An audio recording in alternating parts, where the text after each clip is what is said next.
안녕하십니까. Y타임스 논평의 주북일입니다. 북한 김정은이 또 초대형 방사포 도발을 했죠.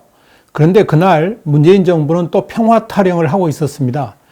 그런데 이 북한이 12월경에 서해에 대해서 공격적 도발을 한 다음에 총체적인 대남 압박에 나설 가능성이 점점 높아지고 있습니다. 북한이 만약에 대남 공격을 본격화한다 그러면 남한의 종북 좌파들은 우리 민족끼리를 선동할 가능성이 있습니다. 전쟁이냐 평화냐 이거죠. 그래서 북한은 방위비 불복 선동을 하면서 주한미군 철수를 본격화할 가능성도 상당히 있다 보여집니다. 김정은이 올 들어서 13번째 도발을 했는데요. 이번에는 초대형 방사포 KN-25라고 이렇게 이름을 붙였는데 이 초대형 방사포로 추정되는 단거리 발사체 2발을 쏘아 올렸습니다. 김정은은 지난 23일 연평도 포격 도발 9주년에 맞춰서 서해 접경 해역에서 또 해안포 사격을 이렇게 진두지휘했죠. 그런데 28일 날 또 도발을 감행한 겁니다. 북한이 이날 초대형 방사포를 쏜 곳은 한경남도 함주군 연포 일대로 보입니다. 북한 노동신문은 김정은이 국방과학원에서 진행한 초대형 방사포 시험 사격을 참관했다 이렇게 전했습니다. 김정은은 지난 4월 17일에도 국방과학원이 진행한 신형 전술 유도 무기 시험을 현지 지도한 바 있죠. 가장 주목되는 것 중에 하나는 발사 간격입니다. 지난 9월 10일에는 19분 간격으로 3발, 한 발은 이제 실패했는데 3발을 쐈는데요. 10월 30일에는 3분 간격으로 2발 쐈습니다. 그런데 이번에는 30초 간격으로 2발 쐈습니다.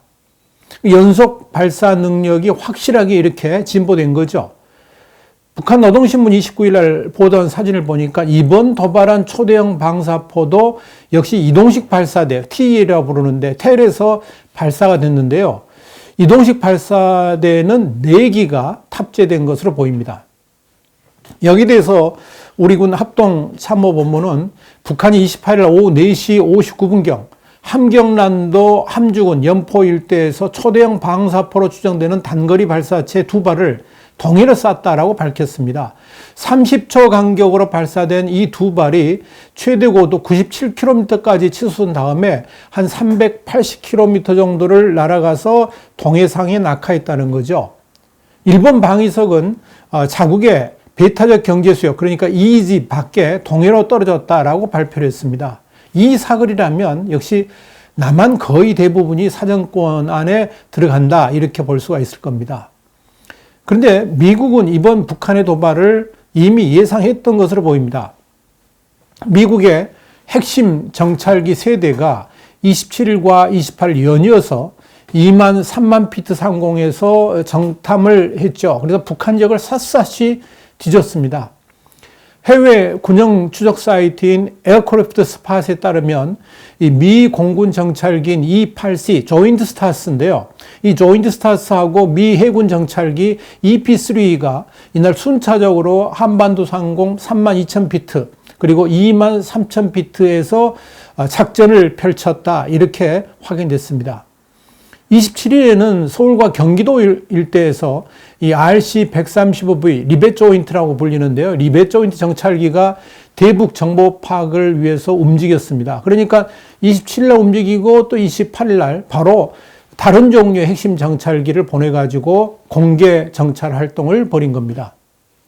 그러니까 정찰기 3종 세트가 이렇게 동시에 한반도 상공을 휘젓고 다녔다는 건데요. 아주 이례적인 일입니다. 그러니까 북한이 특이 동향이 있으니까 미국이 이걸 이제 감지하기 위해서 이렇게 보냈다. 이렇게 우리 해석할 수 있겠죠. 우리 군 당국이 이제 김정은의 동향을 파악하고 있었다라고 했는데 아마 이 정보도 미군의 이런 정찰을 통해서 한국군에 넘겨준 것이 아닌가 보여집니다. 그런데 미국은 이번 사건에 대해서 일본하고는 즉각 통화를 했는데요. 한국하고는 그렇게 협의한 흔적이 보이질 않습니다. 일본 정부는 북한이 초대형 방사포 2발을 발사하자마자 국제사회에 대한 심각한 도전이라고 규정을 하면서 한미일 3국 간의 공조를 재확인했다. 이렇게 일본 공영 NHK가 29일 보도를 했습니다. 일본 곧이어서 다키자키 시케키 일본 외무성 아시아 대양국 국장이 스티븐 비건 미국 대북정책 특별대표하고 통화를 했고요. 그러면서 이제 그 통화 내용 가운데 북한의 거듭되는 탄도미사일 발사는 일본뿐 아니라 국제사회에 대한 심각한 도전이라 그러면서 그런 일본 정부 입장을 전했다는 거죠. 그리고 발사 관련 정보를 분석하고 향후 대응 방침을 조율했다 그랬습니다. 그런데 한국 정부가 미국과 북한 도발 관련 조율을 한 흔적은 보이지 않습니다. 그런데 우리가 여기서 좀 살펴봐야 될 건 뭐냐면 김정은이 올 들어서만 13번째 도발했는데 그 의미가 뭐냐 하는 거죠. 이번 도발이 갖는 의미가 과연 뭐냐 굉장히 중요합니다. 첫째는 미국이 추수감사절을 맞았지 않습니까? 이 추수감사절을 맞은 미국에 대한 협박이라는 겁니다. 그러니까 28일에 김정은 도발은 미국에 대한 직접적 압박의 성격을 갖습니다.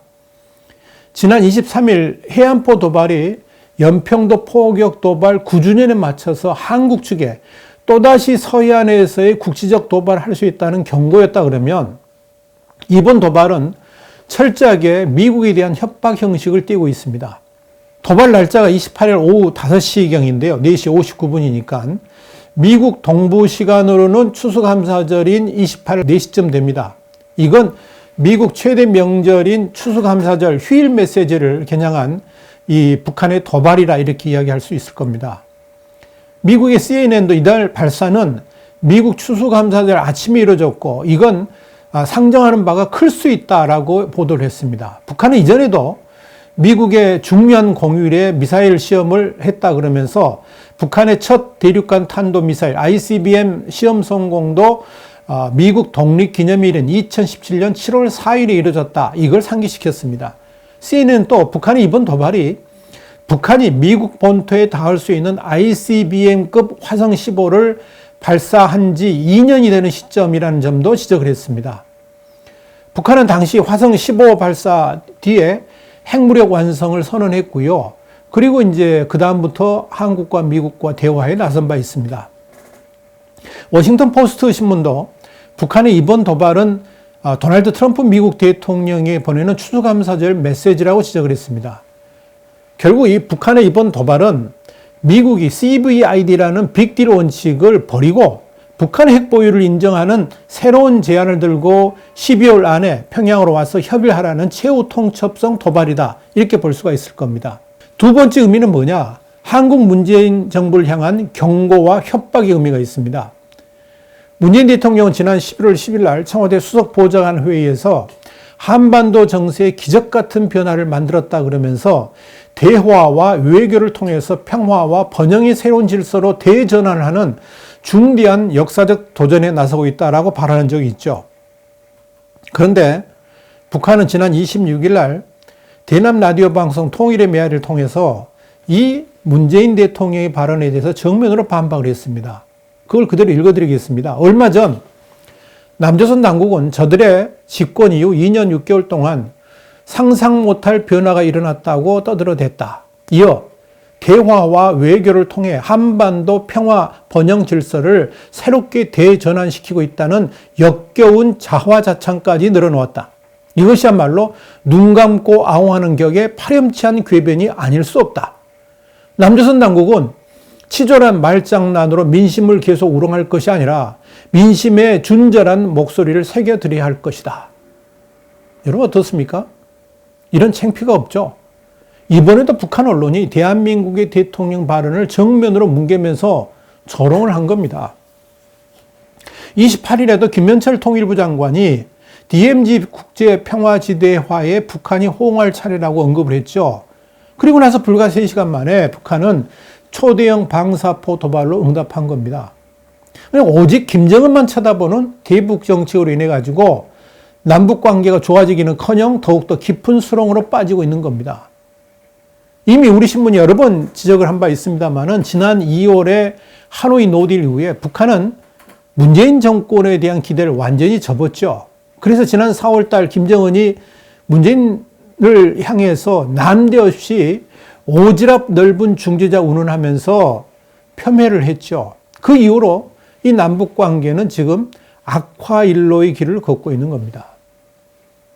그럼에도 문재인 정부는 북한이 취하는 도발적 행동과 국가 원수에 대한 조롱과 모욕에도 불구하고 제멋대로 긍정적 의미를 부여하고 오히려 김정은 신기를 건드릴까 봐서 전전긍긍을 하다 보니까 북한이 한국을 무시하고 마음대로 행동하고 있는 겁니다. 그렇게 하니까 북한은 말귀를 제대로 알아듣지 못하는 문재인 정권을 향해서 직접 도발까지 하면서 위협을 하기에 이르는 겁니다. 그런데도 또 평화 타령하고 있고 또 인내를 기하겠다 이런 말로 또 얼렁뚱땅 넘어가라고 그러지 않습니까? 그 사이에 북한의 도발 수준은 점점점 높아지고 있는 겁니다. 세 번째, 아주 중요한 의미입니다. 정말 핵심적인 의미인데요. 남한내 종북 좌파에 대한 총궐기 지령입니다. 북한이 지금 남쪽을 향해서 무자비한 도발까지도 할 수 있다고 경고하는 것은 다름 아니라 미국을 무시하고 그저 김정은의 북한의 머리를 조아리라는 그런 것이죠. 북한이 지시하는 대로 금강산 관광 재개하고 개성공단 다시 열어야 되고 대북 제재 때문에 지금 북한이 경제적 어려움을 겪고 있는데 남쪽 정부가 해결하라고 다그치고 있는 겁니다. 김정은은 다름 아니라 북조선이냐 미제냐 둘 중에 하나를 선택하라고 문재인 정부에 촉구하고 있는 겁니다. 만약 미국을 택하면 우리는 공격하겠다는 거죠. 이건 이미 남한 내에 반미 기운이 충분히 무르익었다고 판단하고 이제는 반미의 길로 나가도 충분하다고 생각하면서 북한을 막 밀어붙이는 겁니다. 유심히 그랬죠. 주한미군 철수 주장했잖아요. 공군만 놔두고 다 나가도 된다 그랬잖아요. 이런 분위기에 이 유시민의 발언도 한몫하고 있는 거죠. 그러니까 지금의 대깨문, 특히 정북 좌파들의 심정을 유시민이 지금 대변해주고 있다 봐야 될 겁니다. 여기에 대해서는 우리 Y타임스가 11월 16일 날 자세히 보도를 했고요. 우리 유튜브 영상에서도 281회에서 김정은이 문재인을 함부로 대하는 세 가지 이유 설명해 드렸습니다. 참고하시기 바랍니다. 그러니까 북한의 본격적인 대남 공격 위협은 뭐냐? 남한 내 종북 좌파들한테 더 이상 미국에 의존하지 말고 남북한이 하나 된 세상을 만들라는 지령으로 보입니다.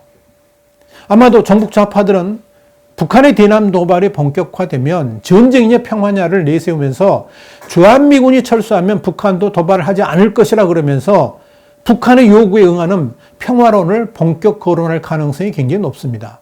시점은 바로 한미동맹 방위비 논쟁이 시작되는 12월이 될 수 있을 겁니다.